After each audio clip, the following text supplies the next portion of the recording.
ഉജ്ജ്വല നേട്ടവുമായി major രവിയുടെ കുട്ടികൾ Indian നേവിയിലെത്തും.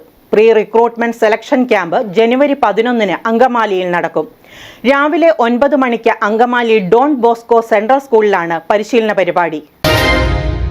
Army, navy, air force ജോലി ആഗ്രഹിക്കുന്ന മിടുക്കന്മാർക്കും മെഡിക്കുകൾക്കും മേജർ രവിയുടെ നേതൃത്വത്തിൽ നേട്ടങ്ങൾ കൊയ്തെടുക്കാൻ അവസരമൊരുക്കുന്നു. 15 വയസ്സ് മുതൽ 21 വയസ്സ് വരെയുള്ള ആൺകുട്ടികൾക്കും പെൺകുട്ടികൾക്കും മേജർ രവിയുടെ നേതൃത്വത്തിൽ സംഘടിപ്പിക്കുന്ന ട്രെയിനിങ്ങിൽ പങ്കെടുക്കാം. ഈ പരിശീലനത്തിലേക്ക് കുട്ടികളെ തെരഞ്ഞെടുക്കാൻ വേണ്ടി ജനുവരി 11 പ്രീ റിക്രൂട്ട്മെന്റ് സെലക്ഷൻ ക്യാമ്പ് നടത്തുന്നു. അന്നേ ദിവസം രാവിലെ 9 മണിക്ക് അങ്കമാലി ഡോൺ ബോസ്കോ സെൻട്രൽ സ്കൂളിലാണ് പരിശീലന പരിപാടി ഒരുക്കിയിട്ടുള്ളത്. തെരഞ്ഞെടുക്കപ്പെട്ടാൽ അങ്കമാലി, എറണാകുളം, തൃപ്പൂണിത്തറ, മൂവാറ്റുപുഴ, കോലഞ്ചേരി എന്നിവിടങ്ങളിൽ പരിശീലനം ലഭിക്കും. രക്ഷിതാവിനൊപ്പമാണ് കുട്ടികൾ എത്തിച്ചേരേണ്ടത്. പങ്കെടുക്കാൻ ആഗ്രഹിക്കുന്നവർ പേര്, വയസ്സ്, സ്ഥലം, ജില്ല എന്നിവ വാട്സ്ആപ്പ് വഴി അയച്ച് രജിസ്റ്റർ ചെയ്യണം. 8714333577 എന്ന നമ്പറിൽ പേര് രജിസ്റ്റർ ചെയ്യാം. മീഡിയ 60 കോതമംഗലം.